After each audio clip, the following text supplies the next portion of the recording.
Welcome back to New Rockstars. I'm Erik Voss, and with Avengers Doomsday confirmed to begin production at the end of March, why in trailers for Fantastic Four First Steps and Thunderbolts did Marvel Studios show us two different New Yorks being engulfed in apocalyptic shadows? And why, according to the actual meaning of the Thunderbolts asterisk finally revealed, are the Avengers not available? Where are they? Well, on one hand, the Avengers most known to the MCU are mostly dead, retired, missing, or anonymous via magic, but the ones who should still be on call to avenge right now, I believe, might be busy pre-avenging the villain waiting on the other side of these shadows, waiting to claim the scraps. Dr. Doom. So in this video, I'm going to break down exactly what the Void of the Century is in Thunderbolts, how it connects to the Void location we've seen elsewhere in the MCU, and how all the clues for Doomsday and Secret Wars we've seen in all these titles connect with what we now know about Thunderbolts and Fantastic Four. So let's talk about how it all connects. And you can now join New Rockstars as a channel member by hitting that join button down by subscribe. Supporting us as a member gives you access to custom emotes and early access to ad-free versions of our special rewatch breakdowns, like our current Daredevil rewatch series. Okay, the latest trailer for Marvel's Thunderbolts teases the Dark Century form attacking New York City with some truly harrowing moves, striking fleeing people into nuclear shadows on the ground, shadows that continue to spread outward, and we assume become the one large citywide shadow that swallows all of Manhattan into this inky abyss. As I described in our trailer breakdown, this is perhaps the most frightening thing to ever happen to an average person that we've seen in the MCU in quite some time. Like, we've seen examples of the dusting from Thanos' snap, and while it was haunting to see Peter Parker's face disintegrate into ash, the fact that we knew Spider-Man would be coming back, and the fact that there was no visible trace of him or any of the dusted in the moment after the disintegration kept it, in my opinion, from being too traumatic. Like, we never actually saw a real pile of dust collecting on the floor. We never saw Tony Stark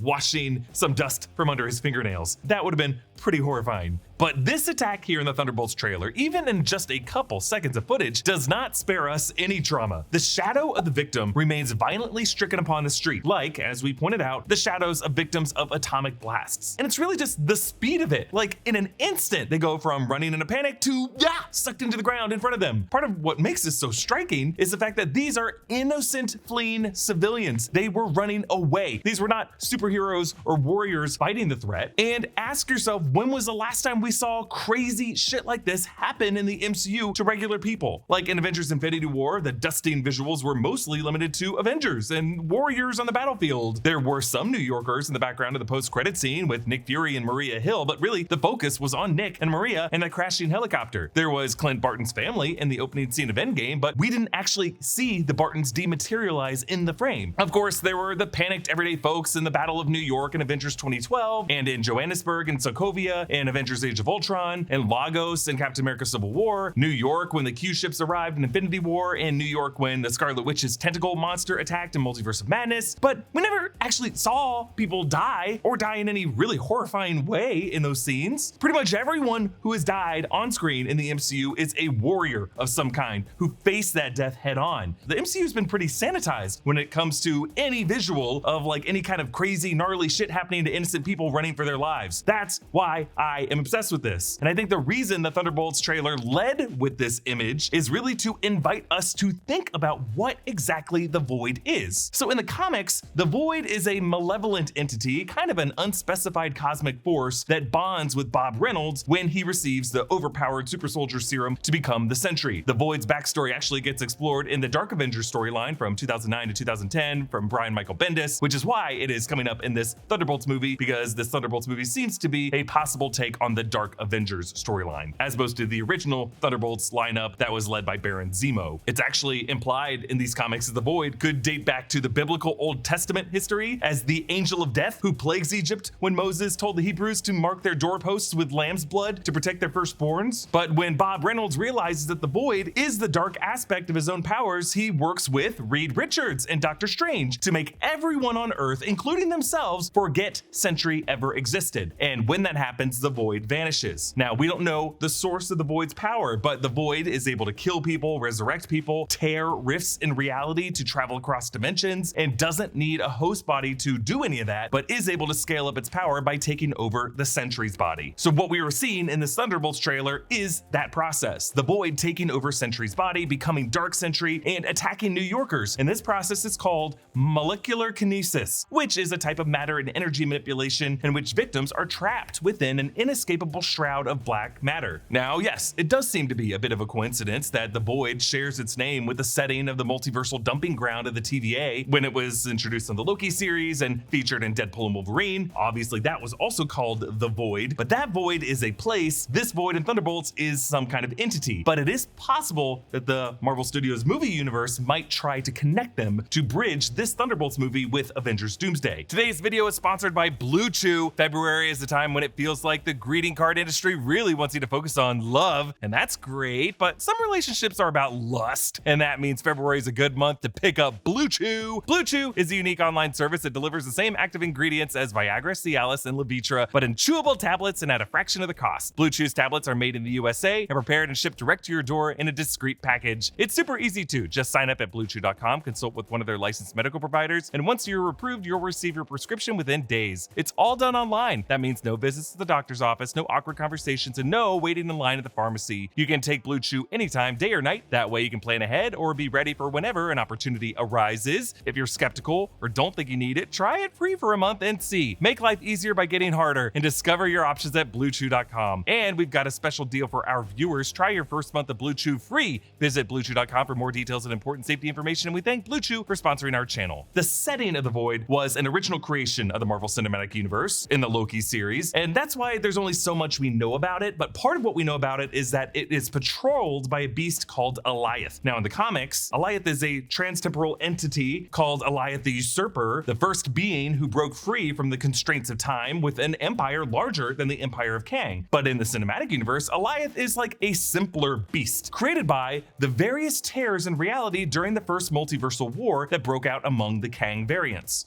That first variant encountered a creature created from all the tears in reality, capable of consuming time and space itself. A creature you both know. Alioth.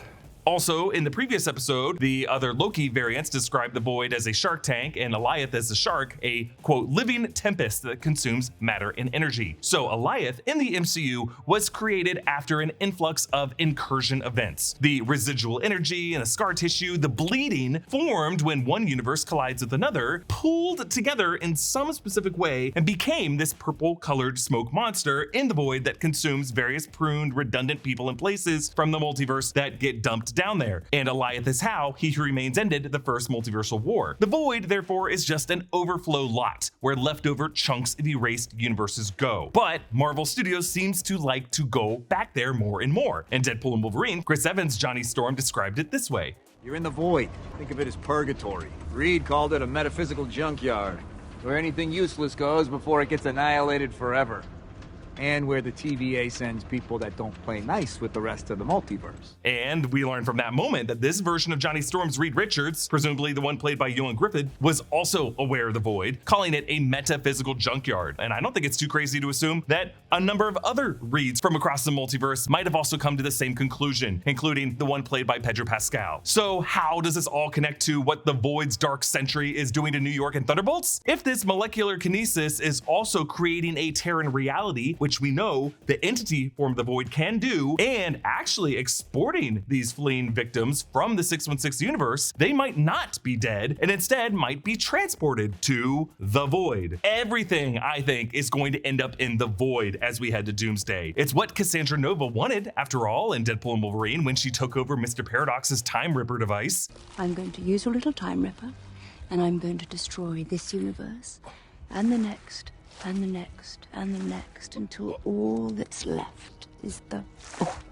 Charles Xavier's Mumudrai twin failed at this mission, but I believe the person who will succeed was signaled to us by the biggest Easter egg in that film, Doom, in his God Emperor form, seen on the cover of Secret Wars #5. So why are the Avengers unavailable in Thunderbolts? Well, maybe Doctor Strange and Hulk Captain Marvel, Spider-Man, Rhodey, Ant-Man, they could already be fighting Dr. Doom while this void process is underway in New York in the 616 universe. And I think the reason the Fantastic Four trailer also showed an apocalyptic shadow spreading over another version of New York in an alternate universe coming from Galactus is that alternate retrofuturist city is also going to have its broken chunks of skyscrapers and monorails and all of its infrastructure ending up in the void as well. It's going to make Dr. Doom's Battleworld kingdom all the richer. Now you may be saying, wait, Galactus doesn't have the power to transfer people and places to other realities. He's just a devourer of worlds. You would be correct there. Galactus isn't known to be able to do that, but other characters in this movie might be able to do that. Reed Richards, from the clues we saw on his chalkboard, is rapidly researching ways to open a portal to another universe. Just imagine it. His experiments could backfire and create an incursion that removes this entire city from Galactus's grasp, but ends up moving it to the void. And if it isn't Reed, we do have a strong indication that he and Susan's son, Franklin Richards, a reality warper, will appear in this film. There were the clues I spotted in the trailer of Vanessa Kirby's wobbly step that made it look like perhaps a baby bump might have been scrubbed out with VFX. Some are also saying the shot of her opening the door to her brother Johnny sitting upside down looks like she could be wearing a baggy shirt that might be covering a bump. A detail that I didn't point out from that shot, that spherical piece of furniture with the bubble dome kind of looks like a special sort of baby bassinet. And actually, when Vanessa Kirby was asked about this theory on Good Morning America, she gave a pretty telling answer. There's also, I think, a rumor that she may